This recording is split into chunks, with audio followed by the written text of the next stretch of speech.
Services, Qwashers, eBay and YouTube. I'm just going to run through the ST6. We've had a change. Obviously, what we've simply got there is we've got the old type, and what you'll find is you had the outlet port. If you wanted to put a pressure gauge in there, or a safety valve or anything, you could do on this 1/4 inch port.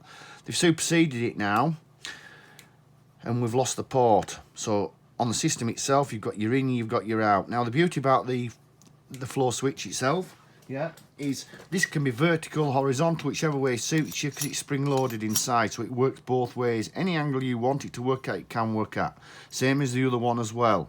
But like I say, what we've lost is this port here has disappeared on the new type.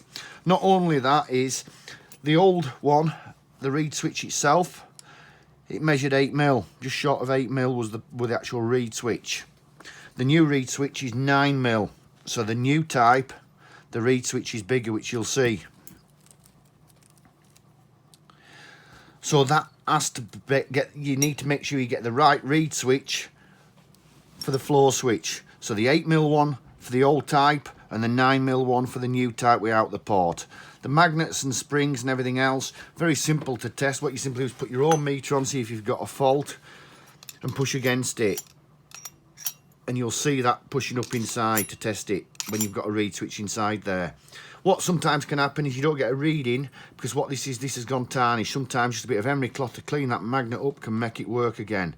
And that's the ST6. That's still the same. Nothing's changed on that. It's still the same switch and the same spring. But like I say, that's the difference now. Thank you very much. Q Services, Qwashers, eBay and YouTube. You'll also notice the colours. You've got 2 black wires on the new type. The old ones have got the brown and the white.